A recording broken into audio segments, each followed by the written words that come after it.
Hey folks, this has got me a little pissed off. This is from UN News, the publication of the United Nations, as you can see.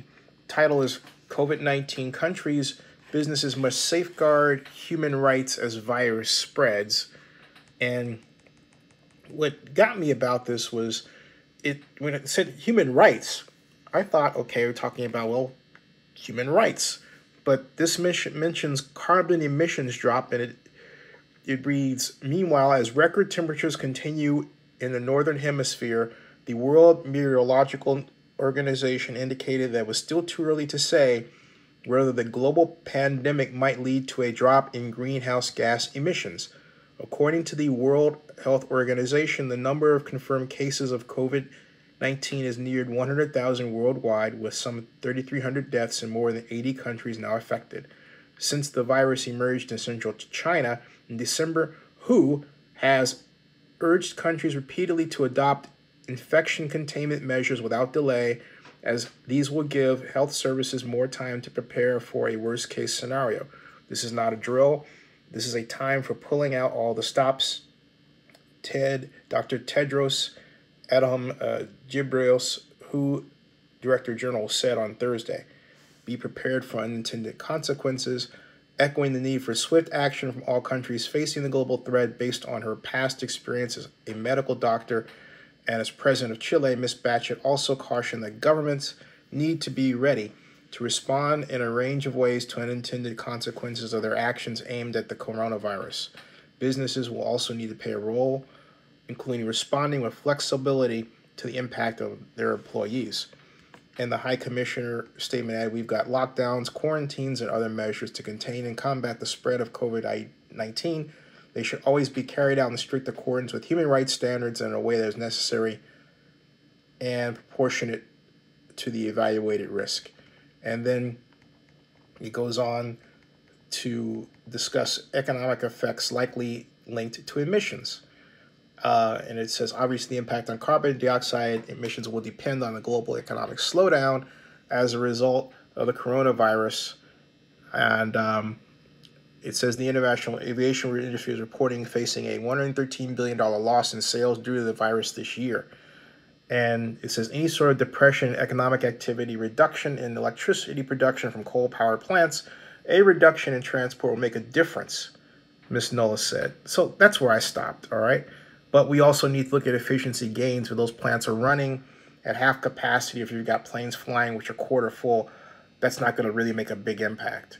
So basically what I'm reading from this and what this Ms. Null is telling me here, and trying to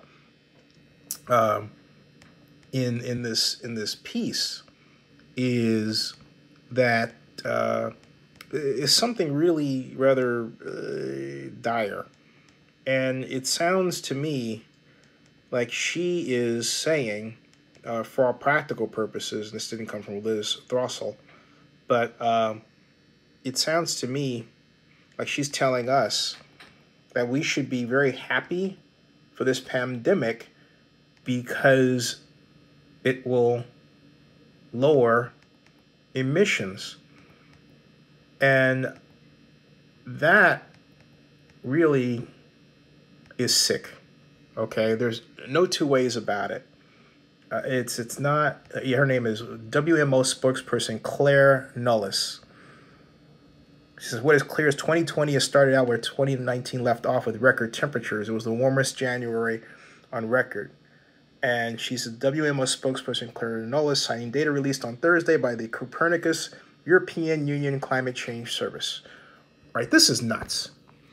And it confirms something that I've supined, that there are some people, maybe even people who are gleeful that we're going through this tragedy because they believe that it will lower emissions and get us out of this problem. I mean, let's take that point of view to its logical conclusion. Are those people actually also rooting for the deaths of millions? Did some one of those people actually create this virus? hell is going on here? If you want to improve society by lowering emissions, you improve the application of technology to heavy industry. Period. End of story.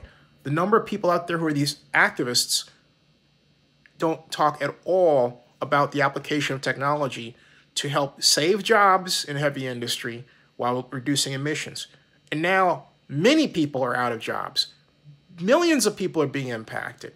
And these nutcases are happy that they're going through this. That's what Claire basically states here, okay? She expresses, Claire here, Knowles, expresses no sympathy at all for the people going through the pandemic.